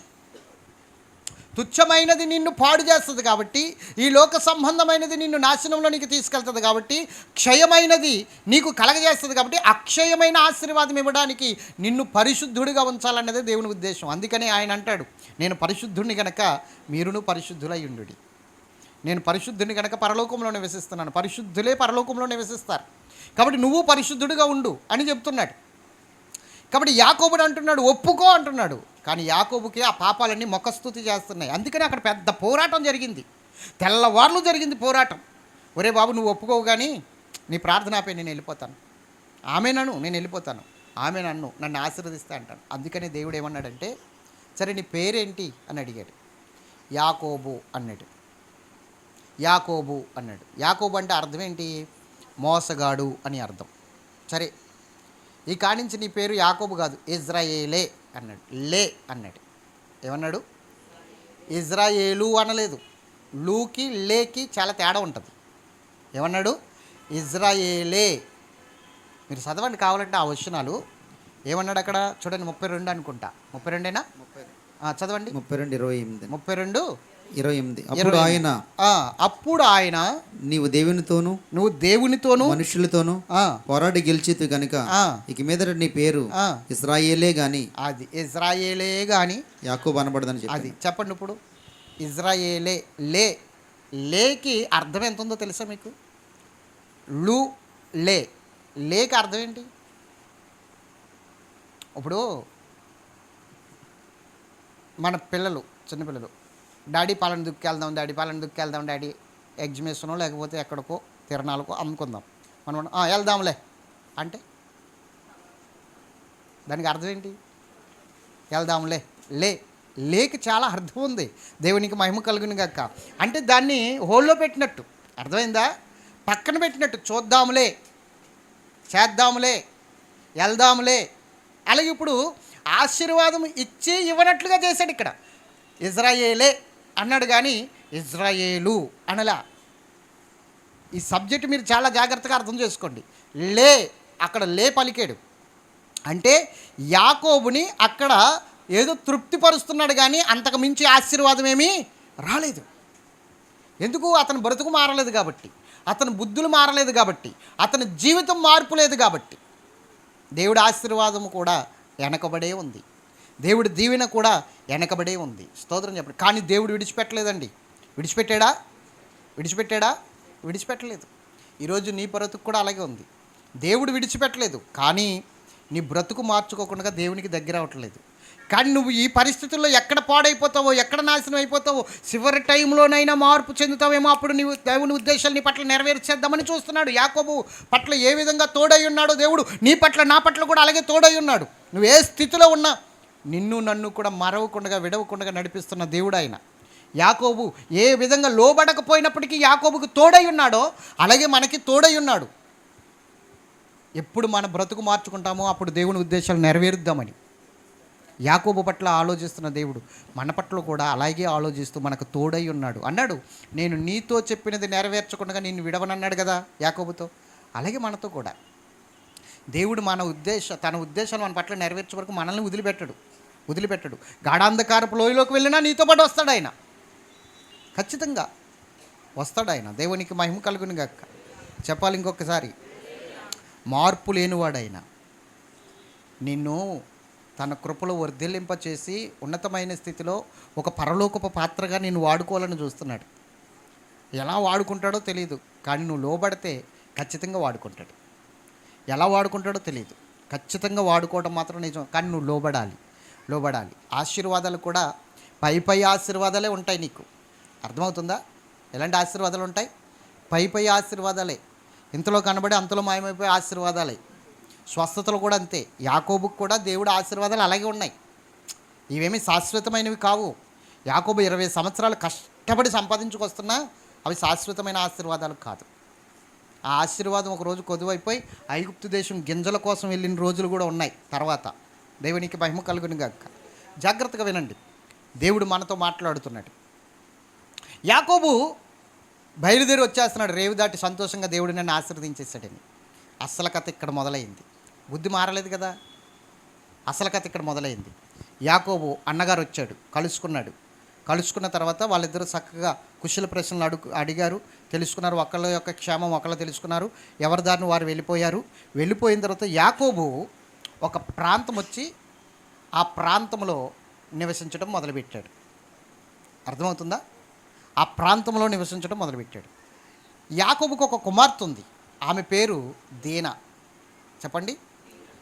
ఒక్కగానొక్క కుమార్తె యాకోబుకి. కన్మవారందరూ కుమారులే, 12 కుమారులు, ఒక కుమార్తె దీనా చాలా సౌందర్యవతి. ఆ ఊరిలో ఎవరైనా నాకు స్నేహితురాలుగా నాతో కలిసి ఉంటారేమో, ఒక్కసారి ఊరు చూసొద్దామని ఆ ఊరు చూడడానికి ఒక్కతే బయలుదేరింది. ఎందుకు ఒక్కతే బయలుదేరింది? దైవ భయం లేదు, దైవికమైన జ్ఞానం లేదు. యాకోబు ఎప్పుడు వాళ్ళకి చెప్పలేదు. కుటుంబానికి ఎప్పుడు కూడా తన దేవుణ్ణి పరిచయం చేయలేదు, దేవుని గురించి మాట్లాడలేదు. ఎప్పుడు కూడా కుటుంబాన్ని కూర్చోబెట్టి దేవుడి గురించి మాట్లాడడం కానీ, దేవుని గురించి చెప్పడం కానీ, లేదంటే ప్రార్థన చేయడం కానీ, కుటుంబ ప్రార్థన చేయడం కానీ ఇవేమీ లేవు. అందుకని ఎవరిష్టం వాళ్ళది. కుటుంబంలో ఎవరికి తోసినట్లు వాళ్ళు ఉంటారు. కుమారులాగా ఉంటారు, భార్యలాగా ఉంటారు. రాహేల్ ఏం చేసింది? గృహదేవత విగ్రహ బొమ్మలు పట్టుకుని వచ్చింది. మరి దేవుని గురించి నిజంగా తెలిస్తే భర్త చెప్తే అవి పట్టుకొస్తుందా? అవి ఆమెకు ఉరయింది, శపించబడింది, చనిపోయింది. బెన్యామీన్ కన్న తర్వాత, యోసేపు తర్వాత బెన్యామీన్ పుడతాడు ఆమెకి. బెన్యామీన్ కన్న తర్వాత ఆమె చనిపోయింది, ఉరయ్యింది. ఎందుకంటే ఆ బొమ్మలను ఎత్తుక్కుంటూ మా అంగారు వచ్చేసాడు, నా గృహదేవత బొమ్మలు పట్టుకొచ్చేసాడు మీరని. ఆ బొమ్మలు ఎవరి దగ్గర ఉన్నాయో వారు నిజంగా మరణశిక్ష నొందుదురు అన్నాడు యాకోబు. అది నెరవేరిపోయింది. దేవుని బిడ్డలారా, మరి నిజంగా దేవుని యందు విశ్వాసం ఉంచితే, నిజంగా దేవుని గురించి తెలుసుకుంటే ఇలాంటి పనులు చేస్తారా? భార్య చేసింది, ఇప్పుడు బిడ్డలు, ఇప్పుడు కుమార్తె వెళ్ళిపోతుంది. అందరూ చూస్తున్నారు, ఈమె ఎవరు ఎవరు అనుకుంటున్నారు. అయితే కొంచెం దూరం వెళ్ళేసరికి ఎవరూ లేరు. ఆ ఊరి పెద్ద కుమారుడు, ఆ ఊరికి ఒక పెద్ద ఉంటాడు కదా, ఆ కుమారుడు కొంతమంది స్నేహితులతో అక్కడ ఉన్నాడు. ఆమె ఒంటరిగా వెళ్తుంది. చాలా అందంగా ఉంది ఈ అమ్మాయి. ఎవరమ్మాయి? ఎవరో కొత్తగా వచ్చారంట మన ప్రాంతం, ఇక్కడ కొత్తగా నివసిస్తున్నారు, కొత్తగా వచ్చారా, అయితే పెద్ద బలగం ఉండదులే వీళ్ళకి అని చెప్పేసి వాడేం చేశాడు, ఆమెని బలవంతంగా పొదల్లోనికి లాక్కెళ్ళిపోయి ఆమె జీవితాన్ని పాడు చేసేసాడు. మొత్తం నాశనం అయిపోయింది. ఎవరు? దేనా? ఎవరు కుమార్తె? యాకోబు కుమార్తె. మరి యాకోబుకి దేవుడు తోడుకుంటానని చెప్పాడు కదా, యాకోబుని దేవుడు ఆశీర్వదించాడు కదా. ఇప్పుడు ఇలాంటి పరిస్థితి ఎందుకు వచ్చింది? యాకోబు కుటుంబంలో ఇంత శోధన ఎందుకు వచ్చింది? యాకోబు కుటుంబంలో ఇంత భయంకరమైన పరిస్థితి ఎందుకు వచ్చింది? మీరు ఇంటికి వెళ్ళిన తర్వాత 34 అధ్యాయం చదువుకోండి, ఇదంతా అక్కడే ఉంటుంది రాసి. యాకోబు కుమార్తె చేర్చబడింది. ఆ ఊరు పెద్ద కుమారుడు చేర్చేశాడు. పెద్ద శోధన. ఇప్పుడు చిరిగిపోయిన బట్టలతో ఏడుస్తూ ఇంటికి పరిగెత్తుకుంటూ వస్తుంటే ఊరంతా చూసింది ఆమెని. నోరులు నొక్కుంటున్నారు, భయంకరమైన నిందలు వేస్తున్నారు, అవమానపరుస్తున్నారు, దూషిస్తున్నారు. ఎందుకు వచ్చింది ఈ గతి యాకోబు కుటుంబానికి? యాకోబు ఆశీర్వదించబడ్డాడు 32 అధ్యాయంలో అనుకుంటే 34 అధ్యాయంలో శోధన వచ్చేసింది. కారణం ఏంటో తెలుసా? యాకోబు బ్రతుకు మారలేదు, ఆశీర్వాదాల కొరకు పరుగులెడుతున్నాడు. ఈరోజు మన జీవితాల్లో కూడా మన బ్రతుకు మారకుండా ఆశీర్వాదాల కొరకే పరుగులు పెడుతున్నాం. దేవుడు నన్ను ఆశీర్వదించాలి, దేవుడు నన్ను ఆశీర్వదించాలి, దేవుడు నన్ను స్వస్థపరచాలి. ఎలా స్వస్థపరుస్తాడు? ముందు నీ పాపాలు ఒప్పుకో, ముందు నీ అతిక్రమాలు ఒప్పుకో. యేసుక్రీస్తు నామములో ప్రతి పాపము నువ్వు ఒప్పుకుంటే ఆయన రక్తము నిన్ను కడిగి పరిశుద్ధపరుస్తుంది. అందుకే ఆయన రక్తము కార్చాడు, అందుకే ఆయన శిలువలో మరణించి 3వ దినాన సమాధిలో నుంచి తిరిగి లెగిశాడు. యాకోబు దగ్గరికి నుచ్చిన ఆయనే, దైవ నరుడుగా వచ్చినవాడు ఆయనే. ఒప్పుకోరని ఆయన అంటే ఒప్పుకోకుండా కప్పుకున్నాడు. ఆ పాపాలు అతనికి మొఖస్తుతి చేసిని ఈరోజు భయంకరమైన పరిస్థితికి వెళ్ళిపోయాడు. చాలామంది ఇలాగే ఉంటారు.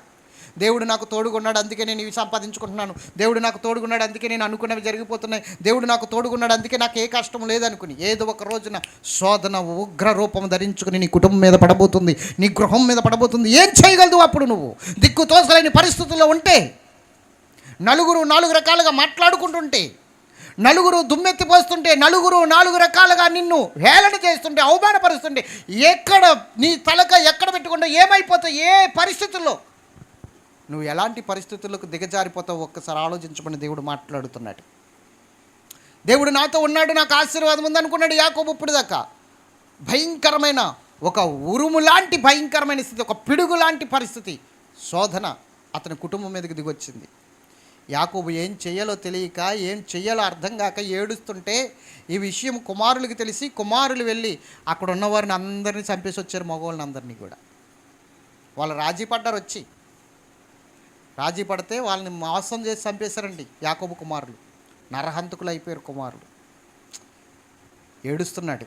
34 అధ్యాయం చివరి వచనాలు చదవండి. అప్పుడు యాకోబు షిమ్యోను లేవిని చూచి, యాకోబు తన కుమారులైన సిమియోను లేవిని చూసి, మీరు నన్ను బాధపెట్టి ఈ దేశ నివాసులైన కనానీయుల్లోను పెరిజ్జీల్లోను అసహ్యునిగా చేసితిరి. నన్ను అసహ్యునిగా చేశారు. నా జనసంఖ్య కొంచెమే. వారు నా మీద గుంపు కూడి వచ్చి నన్ను చంపెదరు. నేనును నా ఇంటి వారు నాశనమగుదుమని చెప్పాను. ఇప్పుడు చెప్పండి, ఏ సావు భయంతో ఎబ్బేకు రేవు దగ్గర దేవునితో పోరాడాడో అదే భయం ఇంకా ఉంది ఇతనికి. ఏ సావు భయంతో ఎబ్బేకు రేవు దగ్గర దేవునితో పెనుగులాడాడో అదే భయము, వీళ్ళు నన్ను చంపేస్తారన్న భయం ఇంకా ఉంది ఇప్పటికి. అవునా కదా? వ్యక్తి మారాడు కానీ భయము మాత్రం అలాగే ఉంది. ఆ మరణకరమైన స్థితి అలాగే ఉంది. అప్పుడు అన్నగారు, ఇప్పుడు ఆ దేశస్థులు. అవునా కాదా? మాట్లాడండి. అప్పుడు అన్నగారు, ఇప్పుడు ఎవరు? భయం అదే, చంపేస్తారు అన్న భయం. ఇప్పుడు మనం అర్థం చేసుకోవలసిన విషయం ఏంటంటే, యాకోబుకి దేవుడు వచ్చి దీవించినప్పటికీ కూడా ఎందుకు అలాంటి శోధన వచ్చింది? కుమారులేమో నరహంతకులు అయిపోయారు, కుమార్తె జీవితం ఏమో నాశనం అయిపోయింది. ఇప్పుడు పరిస్థితి ఏంటి అని ఏడుస్తుంటే ఇప్పుడు దేవుడు మాట్లాడుతున్నాడు. ఎప్పుడైనా సరే మనకు అన్నీ బాగున్నప్పుడు ఏమి వినం, మనం వింటామా? చెప్పండి. గొప్పు తగిలితేనే నొప్పి తగులుతుంది. గొప్పు తగలకపోతే నొప్పి తగులుతుందా? తగులుతుందా నొప్పి? గొప్పు తగిలితేనే కదా నొప్పి తగిలేది. ఒక వ్యక్తి రాజుగారి కుమారుడు అన్నమాట, చాలా గొప్ప ధనవంతుడు. కిడ్నాప్ చేయబడ్డాడు. దొంగలు తీసుకెళ్ళి, గజ దొంగలు ఒక పాడైన భవనంలో బంధించేశారు అతన్ని. మొత్తం మీద అతని కట్లన్నీ ఇప్పుకుని కిటికీ దగ్గరికి వచ్చి చూస్తున్నాడు ఈ రాజకుమారుడు. ఎవరైనా ఈ దారి గుండా పోతే నా తండ్రి గారికి వర్తమానం అందిస్తారేమో అని చెప్పేసి కిటికీ దగ్గరికి వచ్చి చూస్తుంటే ఆ దారంతో ఎల్లకెళ్ళకి ఒకడు వెళ్ళాడు. ఆ పాడైపోయిన బిల్డింగ్ దగ్గర నుంచి ఒకడు వెళ్తున్నప్పుడు వాడు ఎదుట పైకి చూస్తాడేమో అని చెప్పేసి, కేకేస్తే వీళ్ళు వచ్చేస్తారేమో కాపలదారులు అని చెప్పేసి పైకి చూస్తాడు. పైకి చూడాలి, ఆ వాడి యొక్క కన్ను దృష్టి నా మీద పడాలి అని చెప్పేసి వాడి చేతుకున్న కొన్ని బంగారపు వస్తువులు వాడి ముందు పాడేస్తాడు. అది తీసుకుని వాడు ఏం చేస్తున్నాడంటే ఇంకా ఇక్కడ ఏమైనా దొరుకుతాయేమో అని అక్కడే వెతుకుతున్నాడు. ఇంకా ఇక్కడ ఏమన్నా ఈ వస్తువులు దొరుకుతాయేమో అని చెప్పేసి వెతుకుతున్నాడు. ఇతనుకున్న వస్తువులన్నీ ఒలిసి ముందే ఆడేస్తున్నాడు. వాడు అన్నీ పోగేసుకుని సంచిలో వేసుకుంటున్నాడు, అక్కడే వెతుకుతున్నాడు. కానీ పైకి మాత్రము ఇది ఎక్కడి నుంచి వచ్చిందని పైకి మాత్రం చూడట్లేదు. ఈ అబ్బాయి దగ్గర ఉన్నవన్నీ అయిపోయినాయి వస్తువులన్నీ. ఇంకెలా చూస్తాడు వీడు? ఏం చూస్తలేదు, అన్నీ అయిపోయినాయి అని చెప్పేసి అటు ఇటు చూస్తే ఇంత రాడ్ కనిపించింది. ఆ పక్కనే పాడైపోయిన బిల్డింగ్ కదా, పక్కనే ఇంత రాడ్ కనిపించింది. ఆ రాడ్ తీసుకుని కొడితే నెత్తి మీద తగిలింది. అయ్య బాబోయ్ అని అప్పుడు చూశాడు పైకి. అప్పుడు దాకా చూశాడా? ఇచ్చి కొలిది ఇంకా సంచిలో నింపుకుంటూనే ఉన్నాడు వీడు. అంతే, ఆశీర్వాదాలు వచ్చి కొలిది మనం కూడా ఏం చేస్తాం? దేవుడు నాతోనే ఉన్నాడు. గొప్ప తగిలితేనే నొప్పి తగులుతుంది.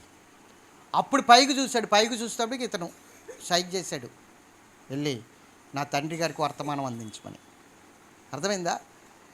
యాకోబు ఇప్పుడు ఎలా ఉన్నాడంటే విరిగి నలిగిన స్థితిలో ఉన్నాడు. ఇప్పుడు ఆ బాధను తప్పించుకోవడానికి, ఆ సమస్యను తప్పించుకోవడానికి ఎవరేం చెప్పినా వినేటట్లున్నాడు. దేవుడు చూశాడు, ఇప్పుడు వీడు వింటాడు అనుకున్నాడు. 34 అధ్యాయంలో ఆ స్టోరీ అంతా జరిగింది.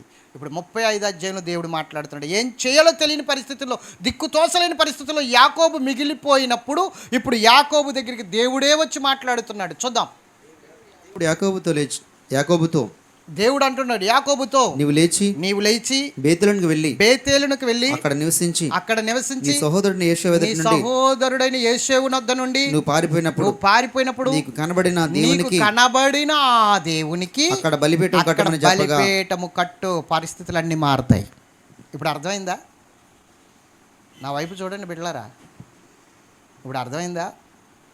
ఎక్కడి నుంచి ఎక్కడికి వచ్చింది? ఇప్పుడు మలుపు తిరిగి నిన్ను మొట్టమొదటిగా ఎక్కడ దర్శించానో, నువ్వు మొట్టమొదటిగా ఎక్కడికి వచ్చావో అక్కడికి నడు.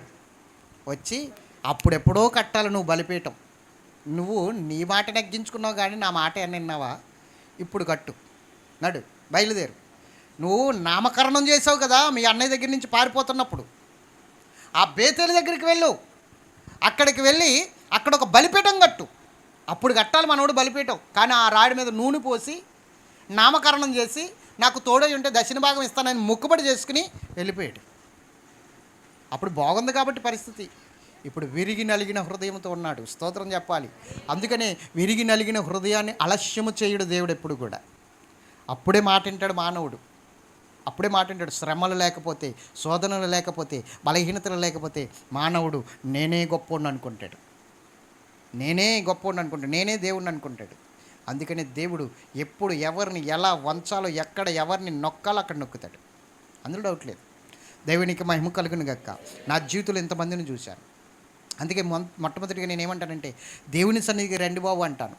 మొన్న ఒక చానాల క్రితం దేవుని సన్నిధికి రమ్మని ఒక ఆవుని అడిగితే ఆమె ఏమన్నదో తెలుసా? కొన్నాళ్ళు నాతో సమాధానం బాగానే చెప్పింది. వస్తానండి పాస్టర్ గారు, వస్తానండి, తర్వాత వస్తానండి. ఒకరోజు ఏమనుకుందో మరి, ఇసుకుపోయిందో ఏమిటో, పాస్టర్ గారు మీరు మీ అంతటిని వెళ్ళిపోయారా, దేవుడు తీసుకెళ్తే వెళ్ళాడా అని అడిగింది. అమ్మ దేవుడు తీసుకెళ్తేనే వెళ్ళాను, కానీ ఆ పరిస్థితి వేరన్నాను. నన్ను కూడా దేవుడు తీసుకొస్తే వస్తానండి, నా అంతటి నేను ఎలా రాగలను అంది. సరేనమ్మ నీ ఇష్టం. దేవుడు తన దాసుల ద్వారా మాట్లాడినప్పుడు వేరేగా ఉంటుంది, ఆయనే కలగజేసుకుంటే వేరేగా ఉంటుంది అని చెప్పాను. ఆయనే తీసుకురావాలంటే వేరేగా ఉంటుందని చెప్పాను. లేదండి దేవుడు నన్ను ఎప్పుడు తీసుకొస్తాడో అప్పుడే వస్తానని చెప్పింది. ఓకే, అలాగే వచ్చింది. ఎలా వచ్చింది తెలుసా? ఇద్దరు మోసుకొచ్చారు ఆటో మీద. దేవునికి మహిమ కలిగిన గాక. మనం మాట్లాడినప్పుడు కాళ్ళు చేతులు బాగా పనిచేస్తున్నాయి, రామ్మంటే రాలేదు. ఇప్పుడు దేవుడు తీసుకొస్తే ఎలా ఉంటుంది? అలాగే ఉంటుంది. దేవుడు కలగజేసుకోకూడదు ఎప్పుడు కూడా. ఇక్కడ మోషే ప్రవక్తలు ఉన్నారని లాజరు గురించి ఆ ధనవంతుడితో మాట్లాడతాడు కదా, మాట్లాడాడా లేదా? నాకు 5 సహోదరులు ఉన్నారు, వాళ్ళ దగ్గరికి ఆ లాజర్ని పంపించంటే వాళ్ళు వెళ్ళరు, అక్కడ మోషే ప్రవక్తలు ఉన్నారు, వాళ్ళ మాట వినాలి, ఆ ప్రవక్తల మాట వినాలి, ఆ దైవజనుల మాట వినాలి. అబ్బే దేవుడు నాకు చెప్పినప్పుడు చేస్తానంటే దేవుడు కలగజేసుకున్నాడని నీ వల్ల కాదు. ఇంకా దేవుడు అలాంటి పరిస్థితుల్లోనే కలగజేసుకుంటాడు. అప్పుడు నీ పరిస్థితి ఏమైపోద్దో ఆలోచించు. దేవుడి దాకా వెళ్ళకూడదు, దేవుడి దాకా వెళ్ళకూడదు. దేవునికి మహిమ కలుగును గాక. ఇప్పుడు యాకోబు అదే పరిస్థితిలో ఉన్నాడు. ఏమిటని వెళ్ళు, బయలుదేరు. అప్పుడు చెప్తున్నాడు భార్య బిడ్డలకి, తన పనివారికి, అందరికీ అప్పుడు చెప్తున్నాడు. ఏం చెప్తున్నాడు చూద్దాం, చూడండి. యాకోబు తన ఇంటి వారితోను, తన ఇంటి వారితోను, తన యొద్దనున్న వారందరితోను, తన యొద్దనున్న వారందరితోను, యొద్దనున్న అన్య దేవతలను పారవేసి. ఇప్పుడు చెప్తున్నాడు. ఈ మాట ఎప్పుడు చెప్పాలి? మామగారింటికి వెళ్ళినప్పుడు చెప్పాలి. నేను ఒక ప్రత్యేకం, నా దేవుడు ప్రత్యేకం. స్తోత్రం చెప్పండి. నా దేవుడు ఒక ప్రత్యేకమైన దేవుడు, నేను ఒక ప్రత్యేకమైన వ్యక్తినని, ఒక ప్రత్యేకమైన వ్యక్తిగా బ్రతికితే ఆ ప్రత్యేకమైన దేవుడు గుర్తొచ్చేవాడు వీళ్ళకి. మనం ప్రత్యేకంగా బ్రతికితేనే కదా మన దేవుడు ఎంత ప్రత్యేకమో తెలుస్తుంది, అవునా కదా? యాకోబు అలా బ్రతకలేకపోయాడు కాబట్టి లోకములో ఒకడిగా బ్రతికేశాడు కాబట్టి ఆ ప్రత్యేకమైన దేవుడిని చూపించలేకపోయాడు కుటుంబానికి, లాభాను కుటుంబానికి, ఆఖరికి తన కుటుంబానికి కూడా చూపించుకోలేకపోయాడు. కానీ ఇప్పుడు చూపించుకుంటున్నాడు. చూద్దాం. మిమ్మల్ని మీరు శుచిపరచుకొని, మిమ్మల్ని మీరు శుద్ధి చేసుకుని, మీ వస్త్రములు మార్చుకునండి, మీ వస్త్రాలు మార్చుకోండి, మనం లేచి బేతేలుకు వెళ్ళదాము. స్తోత్రం చెప్పండి గట్టిగా. ఇప్పుడు చెప్పండి, ఎక్కడికి వెళ్ళాలి ఇప్పుడు? మీ అన్య దేవతలను తీసివేయండి. అంటే అన్య దేవతలు ఎక్కడున్నారు? విగ్రహాల రూపంలో లేరు, బంగారపు వస్తువుల రూపంలో ఉన్నారు. ఎక్కడున్నారు? మెల్లో వస్తువుల్లో కూడా బొమ్మలే, చెవులు కెట్టుకున్న వాటిల్లో బొమ్మలే, ముక్కులు కెట్టుకున్న వాటిల్లో బొమ్మలే, చేతులకు తగిలించుకున్న వాటిల్లో బొమ్మలే. బంగారపు వస్తువుల్లో బొమ్మలు పెట్టుకుంటారు చాలామంది, అవునా కదా? అలా పెట్టుకున్న వారే వాళ్ళు అక్కడి నుంచి వచ్చిన వాళ్ళు. ఎందుకంటే వాళ్ళు విగ్రహారాధికులు కదా, వాళ్ళకి అన్యులు కదా, దేవుడు అంటే తెలియదు కదా. అందుకని వాళ్ళ వస్తువులన్నిటి మీద దేవతా ప్రతిమలు ఉంటాయి. ఇప్పుడు అవన్నీ తీసేయండి అంటే అప్పుడు వాళ్ళు ఏం తీశారు చూద్దాం. శ్రమ దినమున నాకు ఉత్తరం ఇచ్చి నేను వెళ్ళిన మార్గమున నాకు తోడయుండిన దేవునికి బలిపీఠం అక్కడ కట్టేదని చెప్పాను. వారు తమ యొద్దనున్న అన్ని దేవతలన్నిటినీ, తమ చెవులనున్న పోగులను యాకోబునికి అప్పగింపగా. చెప్పండి, ఇప్పుడు ఆ పోగులను ఎందుకు తీసేశారు? బంగారపు వస్తువులకే ఉన్నాయి కాబట్టి ఆ ప్రతిమలు తీసి ఆ యాకోబుకి అప్పచెప్పారు. యాకోబు షెకెము దగ్గరనున్న మస్తకి వృక్షం క్రింద వాటిని దాచిపెట్టెను. స్తోత్రం చెప్పండి. హల్లెలూయా. ఇప్పుడు వారందరినీ పోగేసి దేవుడి గురించి చెప్పి వారందరికీ దైవికమైన జ్ఞానం నేర్పి ఇప్పుడు బలిపీఠం కడుతున్నాడు. బలిపీఠం అంటే అర్థం ఏంటో తెలుసా? పాపాలు ఒప్పుకోవటం, అతిక్రమాలు ఒప్పుకోవటం, వాటినే ఆ బలిపీఠం మీద దహించి వేయడం, కాల్చివేయడం, వాటినే బలివ్వడం. ఇప్పుడు బలిపీఠం కడుతున్నాడు. ఇది ఎప్పుడో కట్టాలి బలిపీఠం. యాకోబు ఎప్పుడు కట్టాలి? నుచ్చిన దర్శనం వచ్చినప్పుడు కట్టాలి. కట్టలేదు కాబట్టి ఈ భయంకరమైన శోధనలు, ఈ భయంకరమైన సమస్యలు. ఇప్పుడు జ్ఞానం వచ్చి ఇప్పుడు కట్టడం కట్టాడు కాబట్టి ఇప్పుడు దేవుడు ఆశీర్వదిస్తున్నాడు. ఇప్పుడు ఆశీర్వాదానికి, ఇందాక 32 అధ్యాయంలో ఆశీర్వాదానికి 35 అధ్యాయంలో ఆశీర్వాదానికి తేడా చూపిస్తాను చూడండి. యాకోబు కిందకి వెళ్ళిపోండి. యాకోబు పద్దనరామును వచ్చుచుండగా దేవుడు తిరిగి అతను ప్రత్యక్షమై అతను ఆశీర్వదించాను. చూడండి, ఇప్పుడు పోరాడా? కేవలము బలిపీఠం కట్టి క్షమించమని అడిగాడు, క్షమాపణ కోరుకున్నాడు, పాపాలు ఒప్పుకున్నాడు. ఇప్పుడు అసలైన ఆశీర్వాదం దిగుతుంది కిందకి. చదవండి. అప్పుడు దేవుడు అతనితో నీ పేరు యాకోబు, ఇక మీదట నీ పేరు యాకోబు అని. మరి అక్కడ అన్నాడు కదా, 32 అధ్యాయంలో కూడా ఇదే మాటలు కదా. అవి తాత్కాలికంగా మాట్లాడేశాడు అంతే దేవుడు. ఇప్పుడు అసలుగా దేవుడి మనస్సులో నుంచి ఇప్పుడు దేవుడు హృదయపూర్వకంగా మాట్లాడుతున్నాడు యాకోబుతో. నీ పేరు ఇశ్రాయేలు అని చెప్పి. ఇజ్రాయేలు, ఇందాకేమన్నాడు? ఇజ్రాయేలే, ఇప్పుడు ఇజ్రాయేలు. లూకి లేకి తేడా కనబడుతున్నదా?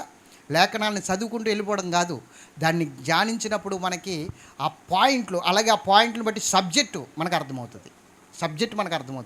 సబ్జెక్ట్ ఏంటి? యాకోబు పట్ల దేవుడు ఉద్దేశం కలిగి ఉన్నాడు, ఒక ఉద్దేశం కలిగి ఉన్నాడు. ఆ ఉద్దేశం నెరవేరడానికి యాకోబులో ఒక మార్పు కోరుకుంటున్నాడు దేవుడు, ఒక మార్పు. ఆ మార్పు 35 అధ్యాయంలోకి వచ్చినప్పటికి వచ్చింది. అర్థమైందా? ఎంతమందికి అర్థమైంది? ఇప్పుడు నుంచి మొదలు పెడుతున్నాడు దేవుని ఆశీర్వాదాలు, అసలైన ఆశీర్వాదాలు. ఇంతకు ముందు ఉన్నదంతా ఆశీర్వాదం కాదు, అదంతా తుచ్చమైనది. శాశ్వతమైన ఆశీర్వాదం ఇప్పుడు నుంచి మొదలవుతుంది. చదవండి. అతనికి ఇశ్రాయేలు అని పేరు పెట్టెను. మరియు దేవుడు నేను సర్వశక్తి గల దేవుడు, నేను సర్వశక్తి కలిగిన దేవుడు, నువ్వు ఫలించి అభివృద్ధి పొందుము. అది నువ్వు ఫలించి అభివృద్ధి పొందుము. జనముల సమూహమును నీ వలన కలుగును. రాజులను నీ గర్భవాసమును పుట్టెదరు. నేను అబ్రహామునకును ఇస్సాకునకును ఇచ్చిన దేశము నీకు ఇచ్చేదను. నీ తరువాత నీ సంతానమునకు ఈ దేశమునిచ్చేదనని అతనితో చెప్పాను. మరి వాగ్దానాలన్నీ ఇందాక ఏమైపోయినాయండి? రావు. బ్రతుకు మారితేనే కానీ దేవుడి నోటంట ఆశీర్వాద వచనాలు రావు. తాత్కాలికమైన ఆశీర్వాదాన్ని పట్టుకుని, అశాశ్వతమైన తుచ్చమైనవి పట్టుకుని ఇదే ఆశీర్వాదం అని పొంగిపోతే యాకోబుకి నీకు తేడా లేదు. యాకోబు జీవితంలో అంత భయంకరమైన శోధన రావడానికి కారణం యాకోబు స్వయంకృత అపరాధం. దేవుడు ఎన్నోసార్లు దర్శించాడు మార్చుకుంటాడని, ఎన్నోసార్లు అవకాశం ఇచ్చాడు మార్చుకుంటాడని. లేదు, ఈరోజు నీ పట్ల కూడా ఎన్నో అవకాశాలు ఇచ్చుండొచ్చు దేవుడు, కానీ అవకాశాలు సద్వినియోగం చేసుకుంటలేదేమో. నువ్వు అవకాశాలని వృధా చేసుకుంటున్నావేమో, చేయి జార్చుకుంటున్నావేమో. కడకి భయంకరమైన శోధన వచ్చిన తర్వాత నువ్వు తట్టుకోలేవు బిడ్డ. యాకోబు తట్టుకోలేకపోతున్న పరిస్థితుల్లో దేవుడే మాట్లాడాడు యాకోబుతో. ఒక పక్క నుంచి కూతురు జీవితం పాడైపోయింది, ఒక పక్క నుంచి కుమారులు భయంకరమైన హత్యలు చేసి లేనిపోయిన శోధన కుటుంబం మీదకి తెచ్చేశారు. అలాంటి పరిస్థితుల్లో నెత్తి పట్టుకుని అయ్యో నేను ఏం చేయాలని నెత్తి కొట్టుకుని ఏడుస్తుంటే దేవుడు కలగజేసుకున్నప్పుడు, ఒకవేళ దేవుడే కలగజేసుకోకపోతే ఏమిటి పరిస్థితి? యాకోబు పరిస్థితి. బయలుదేరి ఆ బేతేలికి వెళ్ళి అక్కడ బలిపీఠం కట్టు. నిన్ను మొట్టమొదటిగా దర్శించిన ఆ దర్శనం ఏంటో గుర్తించు. అక్కడ నీతో దేవుడు ఏం మాట్లాడాలనుకున్నాడో ఇప్పుడు వెళ్ళి నిరీక్షించు. దేవుడు నీతో మాట్లాడతాడు. వెంటనే యాకోబు వెళ్ళాడు. అక్కడ పరిస్థితి అంతా చక్క చేసుకున్నాడు, బలిపీఠం కట్టాడు, పాపాలు ఒప్పుకున్నాడు, అతిక్రమాలు ఒప్పుకున్నాడు, బ్రతుకు మార్చుకున్నాడు. దేవుని ఆశీర్వాదం రిలీజ్ అవుతుంది. దేవుడు నీకు తోడుగా ఉన్నాడు కాబట్టి నువ్వు అలా ఉన్నావు. ఒక్క క్షణం ఆయన్ని చెయ్యి విడిచిపెట్టేస్తే యాకోబు కన్నా దారుణమైన పరిస్థితుల్లోకి వెళ్ళిపోతాం మనం. ఒక క్షణం వదిలేశాడు ఆయన. యేసు ప్రభువు వారు అంటారు, నా దేవా ఏల నా చెయ్యి విడిచితివి. ఒక్క క్షణం ఆయన చెయ్యి విడిస్తేనే పరిస్థితులన్నీ తారుమారు అయిపోయినాయే. మరి మన పరిస్థితి ఏంటి? దేవుడు మనకు తోడుగా ఉన్నాడు కాబట్టి మన ఆటలు సాగుతున్నాయి ఈ రోజున. కానీ ఎంతకాలం బ్రతుకు మార్చుకోకుండా ఆయన ఇలాగే ఉంటాడనుకోవడం కల్లా, ఈ ఆశీర్వాదం ఇలాగే ఉంటుంది అనుకుంటాం కల్లా. బ్రతుకు మార్చుకోవడానికి చూస్తున్నాడు. మార్చుకుంటే అసలైన ఆశీర్వాదాన్ని రిలీజ్ చేస్తాడు. ఇది కాదు శాశ్వతమైన ఆశీర్వాదం నీ పట్ల ఆయనకు ఉంది. నీ పట్ల ఆయన ఇవ్వాలనుకుంటున్నాడు. ఒక సంకల్పము కలిగి ఉన్నాడు, ఒక ఉద్దేశం కలిగి ఉన్నాడు. ఆ ఉద్దేశము, ఆ సంకల్పము నీ పట్ల నెరవేర్చడానికి దేవుడు నిన్ను వెన్నంటి ఉన్నాడు, నిన్ను విడిచిపెట్టకుండా ఉన్నాడు. దయచేసి దేవుని వైపుకు తిరుగు బిడ్డ. సమయాన్ని పోనివ్వకు, నీ బిడ్డల జీవితాన్ని పాడు చేయకు, నీ కుటుంబాన్ని కట్టుకో, దేవుని వైపుకు తిరుగు, నీ బ్రతుకు మార్చుకో, దేవుని యొక్క ఉన్నతమైన ఆశీర్వాదాన్ని సొంతం చేసుకో. నీ బిడ్డలకు ఆశీర్వాదం తరతరాలు 1000 తరాలు ఉంటుంది ఆశీర్వాదం. ఎంతమందికి అర్థమైందా లేదా? ఆయన సంకల్పాలు, ఆయన ఉద్దేశాలు ఎరగకుండా ఎంతకాలం బ్రతుకుతావు యాకోబులాగా? ఎంతకాలం జీవిస్తావు యాకోబులాగా? భ్రమలోకములో, ఈ మాయాలోకంలో ఎంతకాలము ఇదే నిజం, ఇదే శాశ్వతం అనుకుని. నీతో ఉన్నవారు నిజం కాదు, నిన్ను ప్రేమిస్తున్నారని భ్రమలో ఉన్నావే అది నిజం కాదు. ఒకప్పుడు యాకోబు మామగారు ప్రేమించాడు, యాకోబు బామ్మర్దులు ఎంతగానో ప్రేమతో చూశారు. కానీ కొన్నాళ్ళకి యాకోబు పట్ల యాకోబు మామగారి పరిస్థితి మారిపోయింది, అతని ముఖం మారిపోయింది, అతని బిడ్డల మాటలు మారిపోయినాయి. అవునా కదా? నువ్వు ఒకరిని నమ్మి ఉండొచ్చు, నీతో అవసరం ఉన్నంత వరకు నీతో సమాధానంగా ఉండి అవసరం తీరిపోయిన తర్వాత నీ విషయంలో అతడి మాటలు మారిపోవచ్చు, అతని చూపు మారిపోవచ్చు, అతని ఆలోచనలు మారిపోవచ్చు, వాళ్ళ పరిస్థితులు మారిపోవచ్చు. నీకు అది అర్థం కావట్లేదు ఇంకాను. అంతవరకు తెచ్చుకోకుండా సత్యాన్ని గ్రహించు బిడ్డ, అంతవరకు తెచ్చుకోవద్దు. ఆ తర్వాత నిన్ను నమ్మిన వారు, నువ్వు నమ్మిన వారు, నువ్వు ప్రేమించిన వారు ఇలా తిరగబడ్డారు అంటే నువ్వు తట్టుకోలేవు. నీ గుండెకి చాలా గాయమవుతుంది. నీ గుండెకి చాలా గాయమవుతుంది. ఆ గాయం నువ్వు తట్టుకోలేవు. ఆ తర్వాత నిద్రలేని రాత్రులు, ఏడ్చే రాత్రులు నువ్వు లెక్క పెట్టలేవు. అంత భయంకరంగా ఉంటుంది పరిస్థితి. అంత భయంకరమైన రాత్రులు గడపవలసి వస్తుంది. నువ్వు నమ్మిన వారు నిన్ను మోసం చేస్తున్నారని తెలిస్తే మోసం చేస్తారు. నీవు దేవుణ్ణి మోసం చేస్తున్నానని చెప్పు, వాళ్ళు నిన్ను మోసం చేస్తూనే ఉంటారు.